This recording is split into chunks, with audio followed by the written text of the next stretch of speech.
Hi, and welcome to the November 2015 edition of Rowlett on the Water on the Move. I'm Todd Gottell. I'm Brian Funderburk. This show is produced entirely by city staff and can be seen in three different ways, Brian. Rowlett's own television network, RTN 16, which you can see us all day long. And, of course, our favorite website, Rowlett.com. How could you forget our website? You love our website. I know you love our website. And, of course, we got our YouTube channel going to Rowlett, Texas video. And we're full HD right now. So, that's right. And, of course, our favorite website, which is? Rowlett.com. That's Rowlett.com for our streaming video page. You can find all our episodes. Yes, www. That's right. You can find all our episodes there, as well as council meetings and other important meetings as well. So, well, I think we need to get started because we've got a great program today. We do. As usual, we have a lot to talk about. We almost need to do these a couple times a month because we have so much stuff going on. It's hard to keep up. But let's start talking a little bit about Kids Kingdom. You know, Kids Kingdom is going to be pretty cool. We're getting prepared to rebuild Kids Kingdom, and we need your help to make it happen. We need volunteers to help in all phases of the rebuild process. The build week is rapidly approaching. We've already ordered a lot of the parts and the materials, and so the build week is November 30th through December 6th. Well, also, Brian, during the build week, we need skilled construction team volunteers who are comfortable with using professional grade power tools, ladders, and lifting. And of course, you know, we're also looking to recruit volunteers to support the build team by providing on-site child care, assisting in the food and beverage tent, and providing general assistance in the tent. Now, one of the things I'm going to talk about for a minute is we're really, from the standpoint of the volunteers, is you don't have to be necessarily all skilled. I want to make that very clear. Even though we just said that, you know, we talk about skilled, you think of some guy that works at Home Depot, that was in the construction business for years. You don't have to be. If you can just hold a hammer, hold a screwdriver, hold some nuts and bolts while somebody is there assembling, you know, this stuff is not that difficult to put together, but we have a job for everyone. That's right. And if you would like to volunteer, you can sign up online at www.rowlett.com/kidskingdom. And if you have any questions, please email us at kidskingdom@rowlett.com. Well, and of course, Brian, you know, we are looking for volunteers right now. We need about 2,000, I believe 2,000 to 2,400 volunteers. I don't remember the exact number, but it's a lot of volunteers that we need. And so we have about 250 signed up right now. So we really need volunteers. If this park's going to happen, we need your help to come build it, whether you can donate a day or a week or just an hour. We want you to give us a call and please volunteer, of course go to the website to sign up. That's right. And if you can't volunteer, here's another way you can help: buy a personalized fence picket. Personalized fence picket. Personalized. See, that one says donor on it. Personalized. That was a nice person. Personalized picket. There you go. Personalized picket. Personalized picket. Personalized picket. Say it 3 times. No. Okay. Okay. Something about pickle. Personalized playground picket. You can buy a personalized fence playground picket. Like this one, they're now on sale for $50 per picket. And each picket, as you can see, has 21 character spaces for your personalized message. And you can purchase pickets two different ways, online or in person. To buy your pickets online, go to www.rowlett.com/kidskingdom or buy your tickets in person at the Rowlett Community Center, 5300 Main Street. I love my mayor. Okay. Right? Yeah, you could buy that one. I was hoping you'd buy it. Yeah, see. It's in BF. Brian Funderburk. There you go. Yeah, never mind. Yeah, so the donor already bought that one, so we'll actually, you know, one thing that's really nice about these is the material. They are the recycled wood, and what I really like is that it's going to last a long time. They're all laser etched. This is I think these are going to be really cool surrounding the entire playground. And we have about 1,500 fence pickets, from what I've been told. So it's a lot of fence pickets out there.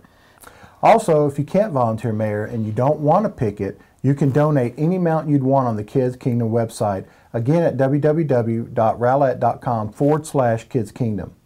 Well, and here again is the info to volunteer. We definitely need volunteers. We have a couple thousand volunteer slots that are open right now, and we absolutely, if we're going to make this park, you know, if we're going to build this park, we need the volunteers to be able to do it in order to make it happen. So to volunteer, to buy a picket, or to donate money, or to see the playground plans and all of the features, you can visit rowlett.com/kidskingdom, or you can email kidskingdom@rowlett.com. And one of the other subjects that we want to talk about is going to be the 2016 asphalt rehabilitation and overlay program. You know, we have a lot of different projects going on right now. I notice, you know, as you're driving through the community, you'll see pavement that is in need of repair. We've had some areas that are sliding off where it seemed cracked just simply because we've got an enormous amount of rain. We've got this drought that we've gone through, now more rain, and it does a real number on the pavement. And in addition to that, we also have different projects that have taken place, which we're going to be doing some overlay as well. So maybe you can start off by talking about the first one, which is Big A Road and Rowlett Road on the east end. Sure, Mayor. It's 2,800 square feet, or excuse me, linear feet. The estimated construction cost is $152,000. And what they're going to do is they're going to resurface Big A Road. Now, this will take place after the completion of the shoulder stabilization and widening project. I don't know if you knew this, Mayor, but they put in a new water line. And so as a result, now that utility is in there, now they're going to come back and they're going to fix the road. The scope of it, there's an old asphalt surface. We'll mill that off to a depth of about 2 inches. And then a new asphalt surface will be applied at the same thickness. Traffic control will be detoured through Rowlett Road at State Highway 66. So that's how people on that road will have to get out. And of course, we'll set up message boards to let motorists know when the surfacing project will take place. And the estimated time to complete that portion of the project is about 2 weeks. Well, that's great. That is certainly good here because that road is very, very heavily traveled. And the next project is Westwood Circle from Miller Road to South End. That is an asphalt project for asphalt pavement. It's about 764 linear feet. Estimated construction cost about $75,000. And the scope is really simple. The existing roadway will be pulverized to a depth of 6 inches. Then lime will be added to stabilize the subgrade, which is interesting because they always do that. It's really important that you stabilize that. This is not just let's put a quick surface over that. And then the final step, of course, is the new asphalt surface. We will be doing traffic control, so the roadway itself will be open to local traffic only. And we estimate the time to complete the portion of the project from 2 to 3 weeks. Yep. So, and Mayor, let's talk about one I think a lot of people are concerned about and we've heard from customers about, and that's Miller Road from PGBT, where the concrete pavement is, east all the way to the railroad crossing just east of CA Road. That road is really bad. It is, particularly over the actual water itself. This is where it crosses Lake Ray Hubbard. It's 6,000 linear feet, so this is a pretty long project. Its estimated cost about $444,000, and Dallas County is funding $100,000 of that for the Miller Road resurfacing. Section 1 will be from Sunrise East to the railroad crossing, just east again of CA Roan Road. And the old asphalt surface will be milled to a depth of 3 inches. The fiberglass mat will be installed, and then a new asphalt surface will be applied at the same thickness. This fiberglass mat will provide stability, and it will reduce the amount of reflective cracking, is something that you get in asphalt if you don't have some way of holding it together. This is a cost-effective way of extending the life of the existing roadway. Then Section 2 is from Sunrise to PGBT. Now, this old asphalt surface will be milled off to a depth of 2 inches, and again, a new asphalt surface will be applied. Traffic control will be detoured through northbound PGBT Road to State Highway 66. Of course, we'll have message boards out like we always do to let motorists know when the surface project will start. And the estimated time to complete this portion of the project is 3 to 4 weeks. Well, that's great. That is a very good update there because that is a heavily traveled road that a lot of people have been asking about. It's been in really poor condition. So let me ask you a question, Brian. One of the questions that always comes up is when, especially, to this project as an example, why doesn't the city, when they reconstruct the roadway, widen it to 4 lanes? Because the bridge right now is 2, and why don't we widen it? Well, Mayor, the reconstruction of Miller Road would require additional funding sources. That would be a big project. Well, especially because you have a bridge and everything else. Yes, that's true. And you'd have to get help from Dallas County. Even the city of Dallas would have to participate somehow because they own the bridge structures themselves. TxDOT, maybe even from the North Central Texas COG. So the estimated cost to reconstruct that roadway from PGBT to Dow Rock Road could be over $20 million. It's a huge undertaking. And so that's why that is not going to happen at this time. Well, that answers that. I mean, you think about the cost of $444,000. It sounds like a lot until you start talking about $20 million. Yes, sir. Mayor, did you know Rowlett was a smart 911 community? Actually, Brian, I did. Smart 911 allows you to create a safety profile for your household, which will proactively provide details on your family and home that 911 dispatchers may need in order to help send the correct type of help in the event of an emergency. Did you know that? Yes, I did. Okay, you were asking me the question, so I was like, well, hey, I'm just testing your I, memory. yes, that's right. I did know. I'm kidding. There you go, and you did. But with over 58,000 residents living in our city, over 25,000 911 calls coming into the Rowlett Police Department each year. Do you know 25,000? Think about that number. Yes. That's literally almost half the number of houses. You know, how do you think about that? 25,000 911 calls coming into the Rowlett Police Department each year. Smart 911 gives 911 call takers the ability to send appropriate response teams to the right location with more information and life-saving information, which is more important. That's right, Mayor. And you can visit www.smart911.com to create your profile today. This can result in life-saving seconds, even minutes, when first responders are dispatched to an emergency. Well, Smart 911 also allows you to opt in to receive alerts from your community through a variety of communication channels, including voice, text, or email, so that they could be storms, they could be other type of events that come up, or other things. I think we had like a missing persons or something like that came out. So to learn more about it, or to of course register if you haven't already, you can go to www.smart911.com to create your profile.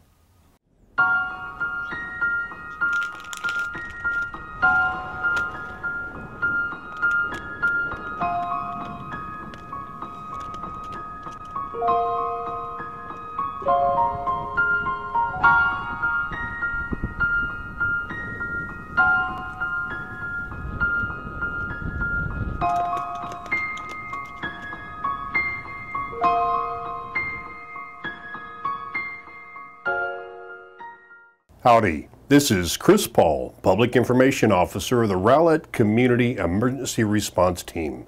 It's November and the weather is finally turning cooler. Many of us will be using our home fireplaces for the first time in many months.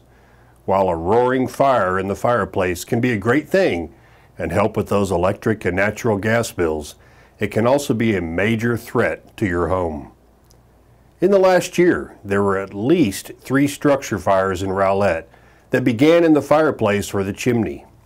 Let's talk about some simple steps you should take to make that home fireplace a joy and not a danger to your family and your home. First, hire a chimney sweep. The National Fire Protection Association recommends that chimneys be swept at least once a year at the beginning of the winter to remove soot and debris. You can find a certified sweep in your area via the Chimney Safety Institute of America. Second, check for damage. In addition to cleaning, a chimney sweep should inspect the chimney structure for cracks, loose bricks, or missing mortar. Chimney liners should also be checked for cracking or deterioration. Third, cap the chimney. A cap fitted with wire mesh sides covers the top of the chimney and keeps rain, birds, squirrels, and debris from entering. Replace or repair a cap that's missing or damaged. Number 4, burned seasoned hardwoods. Choose dense wood, such as oak, that's been split and stored in a high and dry place for at least 6 months. Green wood and resinous softwoods like pine produce more creosote, a flammable byproduct of combustion that can build up in your chimney. Fifth, don't overload your fireplace. Small fires generate less smoke, thus less creosote buildup. Also, a fire that's too large or too hot can crack the chimney and heat a metal chimney liner to dangerous temperatures. 6, build it right.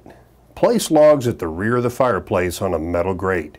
Use kindling rather than flammable liquids to start the fire. 7, use a spark guard. Prevent errant embers from shooting out of the firebox with a mesh metal screen or glass fireplace doors. A guard in front of an open flame is especially important when the room is unoccupied. Lastly, the twice yearly time change for daylight savings time is an excellent reminder to check those smoke alarm batteries. Enjoy your home fireplaces safely with a few easy steps and save a cup of eggnog for me. This is Chris Paul with the Rowlett Community Emergency Response Team. And until next month, stay safe. Well, one of my favorite areas, of course, is the public library. Yes, I love the public library. Did you know that the Rowlett Public Library, and of course, I'm asking this question, you won't be surprised to answer this question, but did you know that the Rowlett Public Library has their new and very own Facebook page? Yes, Mayor, I do. Just and like it me. is, yes, it's fabulous. They're doing such a good job with it. Well, you can look them up under the Facebook, or you can look them up on Facebook actually under the name City of Rowlett Library and like their page for the latest program and event information. That's right. And you can get the November calendar events for your Rowlett Public Library. There's so much you can find out there on that Facebook page. Well, it's a great way to stay in touch, and social media is terrific. You know, with my Facebook page, I actually ran out of space, so to speak, because I have 5,000 friends, and it's difficult because I have a lot of friend requests. So I started my own second page, Todd Guttel, Mayor of Rowlett, trying to figure out, well, you know, that way you can like the page too, just for updates and information. But Facebook is such a great way to be able to share information. And especially with our library and all the events that are going on, so sometimes it's really hard to keep up. And so if you like it, you'll be able to see all the updates that they send through. Yep. So looking forward to it. Hi, I'm Laura Cherner from the Rowlett Public Library, located at 5702 Rowlett Road. Remember to include a trip to the library when you are out and about. Books and magazines can be borrowed for free from your public library. Contact the library at 972-412-6161 for information about how to obtain your free library card. The library has programs for families to enjoy together. Family Saturday Movie and Popcorn on November 7th will be Cinderella, the delightful live-action retelling of the traditional story tale. The movie will be shown at the Rowlett Community Center at 2 p.m. Check the library's calendar or website for more information. Families are invited to Pajama Story Time. This program is suitable for young children and families. Wear your jammies and bring your favorite binky to curl up and listen to a wonderful sleepy time story on Tuesday evenings at 7 p.m. The library is dedicated to promoting early literacy, and our story times are excellent for building word recognition and promoting a love of reading. Programs are at 10 a.m. and repeated at 10:30 a.m. 3 days a week and are designed for babies on Tuesdays, toddlers on Wednesdays, and preschoolers on Thursdays. Library staff can introduce your baby to books and vital pre-reading skills with interactive story times on Tuesday mornings at 10 a.m. or 10:30 a.m. in November. The Young and the Restless is ideal for babies ages 0 to 2. Library staff can teach toddlers letter recognition with interesting and colorful tales, some set to music, on Wednesday mornings at 10 a.m. or 10:30 a.m. in November with Giggle Wiggle story times. Toddlers will have fun while developing a love of learning. Continue your preschoolers' introduction to the alphabet and promote early word recognition with their own story times with Shake, Rattle, and Read on Thursday mornings at 10 a.m. or 10:30 a.m. For grade school children, Rowlett Public Library has a prime-time book club on Thursdays at 4 p.m. in November.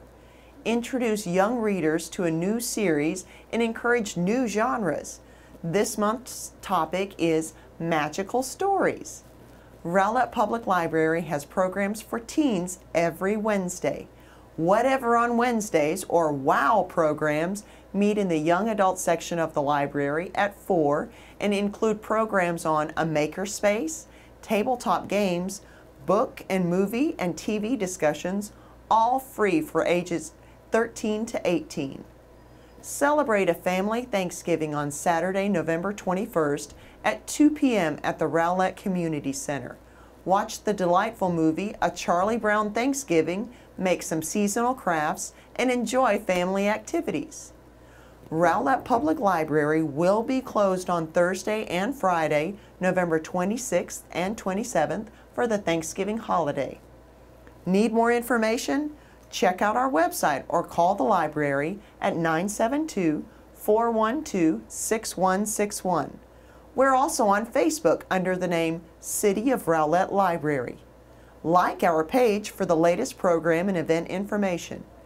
Come and visit the library in November. Brian, did you know the cooking fires are the #1 cause of home fires and injuries?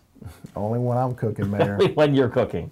Well, it's not just you. Apparently there are others as well, because I've actually served on the fire corps team. I've been out to a couple of home fires where they started with people cooking. And, you know, so this month's fire prevention tip we've dedicated to talking about 10 ways to avoid a kitchen fire. So Brian Beckner, our fire marshal, is going to be showing you how to avoid a kitchen fire. So I think the #1 tip is not to let you in there. That's the We'll have your #1. picture with That's the big just X through it. #1. There you go. So take it away, Brian. Home fires are more likely to start in the kitchen than any other room in your home. Unattended cooking causes nearly 90% of all kitchen fires. Every 2.5 hours, someone is killed in a home fire. Having a working smoke alarm reduces one chance of dying in a fire by nearly half.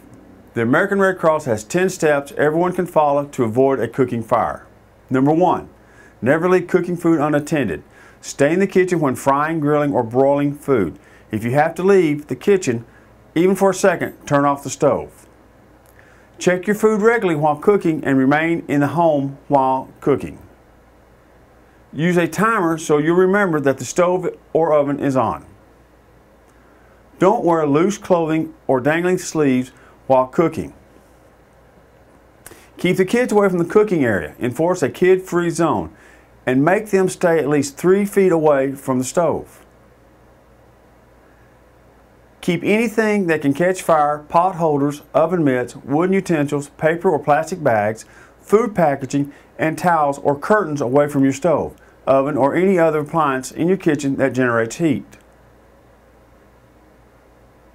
Clean cooking surfaces on a regular basis to prevent grease buildup. Consider purchasing a fire extinguisher to keep in your kitchen. Contact your local fire department to take a training on the proper use of fire extinguishers. Always check the kitchen before going to bed or leaving home to make sure the stove, ovens, and small appliances are turned off. Install a smoke alarm near your kitchen on each level of your home, near sleeping areas, and inside/outside bedrooms if you sleep with the doors closed. Use the test button to check each month. Replace all batteries at least once a year. If you have any additional questions, please contact me at 972-463-3940 or email me at bbeckner@rowlett.com. I'm Brian Beckner, your fire marshal. Have a good month.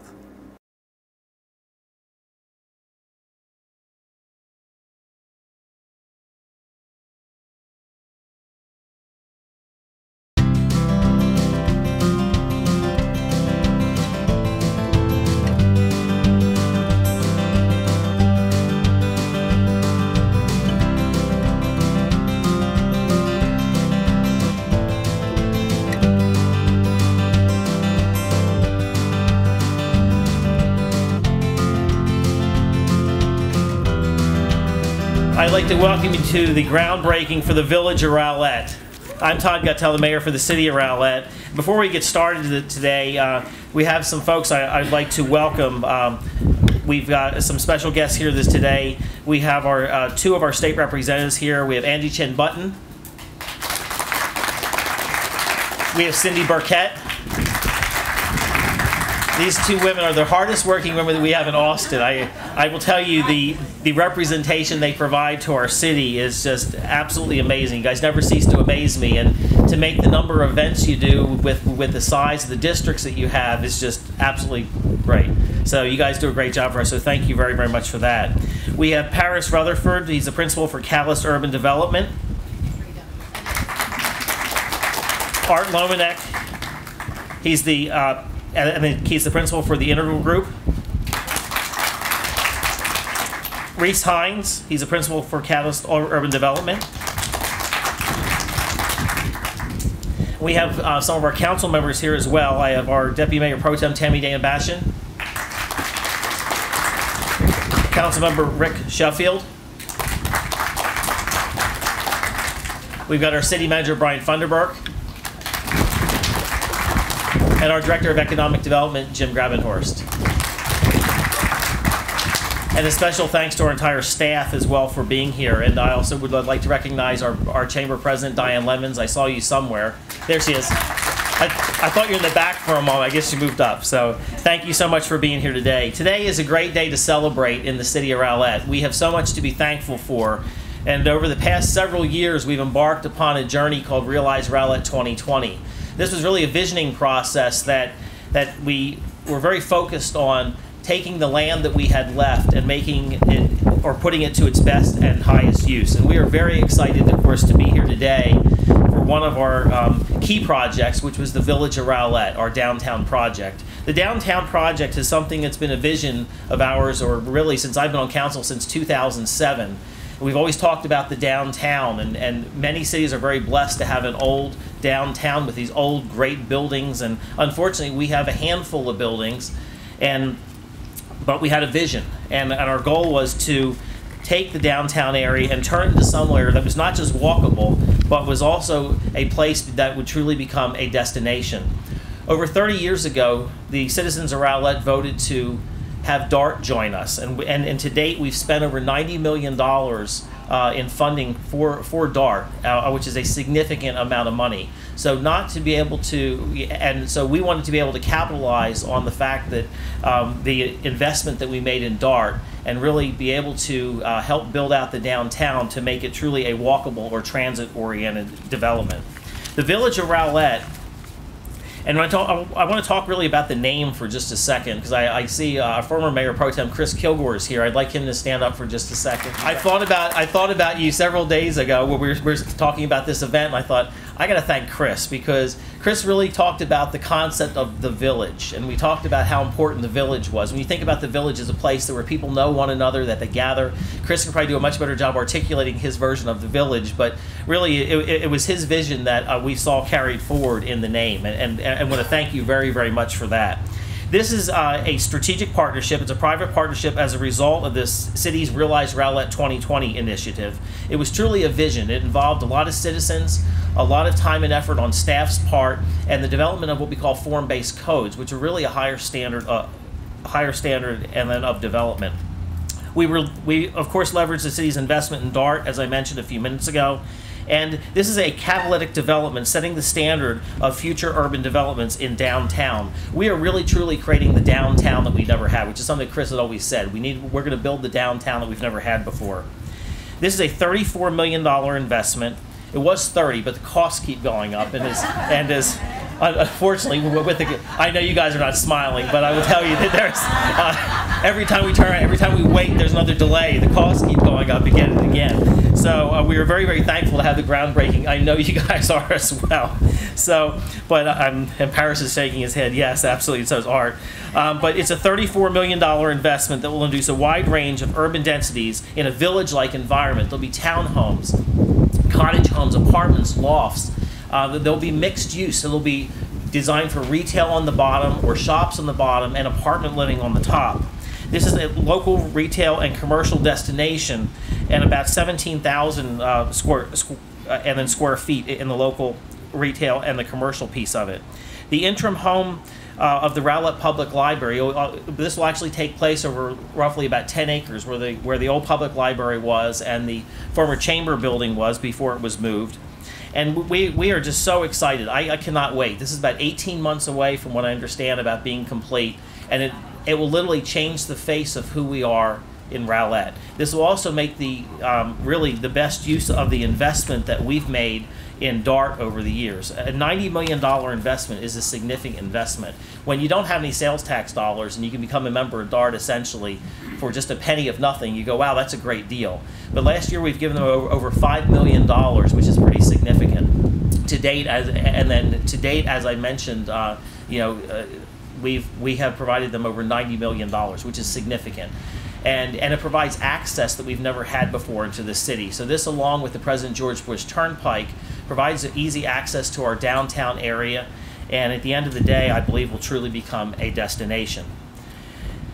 I am very pleased today to introduce the principal for Catalyst Urban Development, Paris Rutherford. Paris has been a great partner in this, along with Art and the entire team that they have. They have worked very well with us, and I'll tell you, one of the key things that we're really focused on is keeping it to the same look and feel, where it has this old type of look. And you guys have done a really great job, and as we've kind of tried to do our best to articulate what we're looking for, you've done a great job in helping to, of course, develop that, and we're looking forward to having that delivered.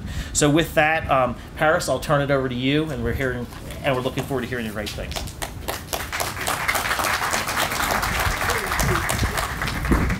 Thank you, Mayor. Thank you all for coming out. You know, I feel like the old Johnny Carson bit where the person before him said everything and thank you, good night.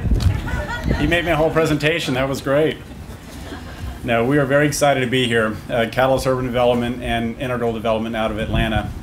You know, it was a few years back, I think it was a few years ago, Jim, when we got a call and said, you know, we're coming up from the City of Rowlett, would like to talk about this interesting site. We're going to issue an RFP and would like to, you know, kind of talk about the opportunities related to that. And we met and kind of pondered it, came in, looked at the area and thought, you know, there's a lot of potential here. So there's been a lot of work, effort, and money spent since then, and here we are today. It's an exciting day. You know, we are believers in the power of place. That's kind of how we approach things. We're not believers in looking at the amount of FAR or density or number of buildings you can get on a property. We're not believers in focusing only on, say, the amount of money or rents or something like that. We really are believers in creating an authentic sense of place, because ultimately that's what we all want to be in, whether we're shopping or dining or living, whatever it might be. You know, our experience certainly in North Texas and around the country has been such that when you do that right, you see that a community gains momentum. And you know, when you start having a stronger sense of identity and the collective pride that comes from that by having a center of community, a center of town, that takes a community in whole different directions. Don't get hit back there by the wind, that'd be unfortunate. And that's why we're here, ultimately. I mean, I hear the investment the city's made in DART, that's a huge investment. Our project, as big as it is not as large as that investment. But the hope is it's catalytic and it's going to spur additional investment. And I think with the momentum that this project's going to start and the some of the other things that are happening in the area, that's going to continue to roll. So, you know, our goal and our efforts from a design process and finance process and everything in between has been to create a place that's unique in the region. It's unique to Rowlett. It's not a cookie cutter deal that you can find in Frisco somewhere. That's not our goal. It's not why we're here, and I don't think that would work here, frankly.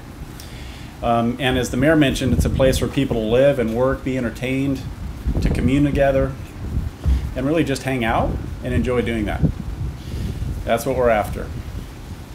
But you know, that's really, really difficult to achieve on a number of levels, especially in DFW, where there's so much effort to attract our attention all over the place.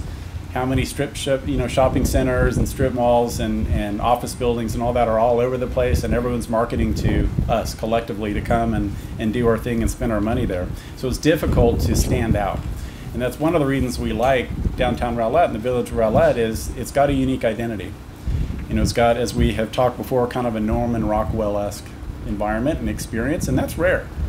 And in those few places actually that the mayor mentioned, you look at downtown Frisco or places like that, it's been swallowed up by suburban development patterns around it. And it's lost that identity to a certain degree because it's no longer standalone. So our goal is to strengthen that, build on that, expand it, as the mayor was saying earlier.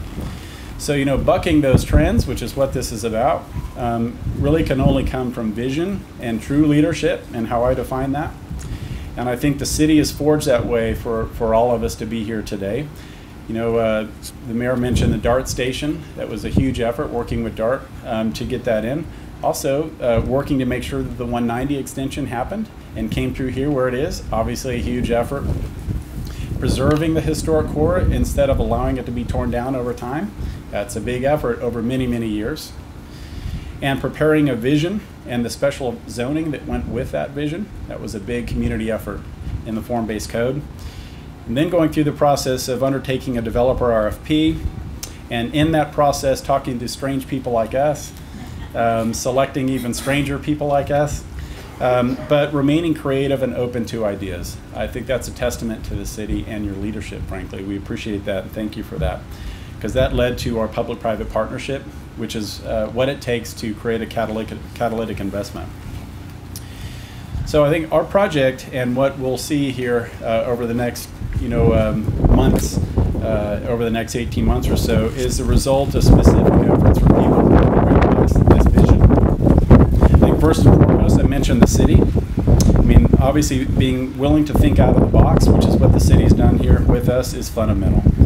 I think the work and the huge effort of the city staff, Brian Funderburg, Jim Grabenhurst, and the other folks, I mean, you all done a great job. We appreciate the effort. Rowlett is blessed to have a terrific staff to help expand and promote and implement your vision. Clearly the vision and support of our lenders, particularly Centennial Mortgage, the collaboration and experience of our partner Integral, Art Lominick out of Atlanta. We appreciate the great experience and dedication that Art brings to this. And then finally, the tenacity of the Catalyst team and my business partner, Reese Heinz. It takes a lot of effort to make a project like this work because it's not obvious to the real estate market. So, we appreciate all those efforts. So, a couple of years from now, 18 months from now, but sometime from now when we're standing here and everything is operating and it's doing great, we're going to be standing in a truly transformed landscape, an expanded downtown that has cool buildings, unique restaurants, cool commercial space, a new library, new housing, terrific open spaces. I mean, all these great things that show up in our plan that we're now going through to build. And I think we'll be admiring the work of our general contractor and Lincoln Builders, who's here. There he is. There's Greg. And we're looking forward to their good effort as we progress. And then also you'll be looking at the end result of our design team with WDG Architects, right there in the middle. And they're building engineers, urban structures, and Schmidt and Stacy. Our landscape architects done a great job, Paper Kite Studio. Our interior designer, Hue Design, and Cross Engineering, our civil engineers. So, we're going to be walking on interesting streetscapes. We're going to be admiring what I think is innovative architecture. I think you all too will believe that too when you see it. And cool plantings, beautiful landscape design, and all around experiencing an energized center of town. It's the village of Rowlett. You see some of the images behind me. So mark your calendars, about 18 months from now. Come back, sign up. We'll have some lease documents that you can sign. In fact, I'm sure we probably can pull them out of our car right now. So come on in. And tell your friends and neighbors about the good things that are happening downtown. So lastly, I'd like to thank city staff. Lola and Nathan did a great job, and our own Lauren Partovi in putting this event together. We appreciate it. And I think now if you join us, we'll have a ceremony over with the shovels and the photographs to go do the actual break of ground. And we're just excited to be here, and thank you all for coming out. Some of you without your coats on in this wind. Thank you.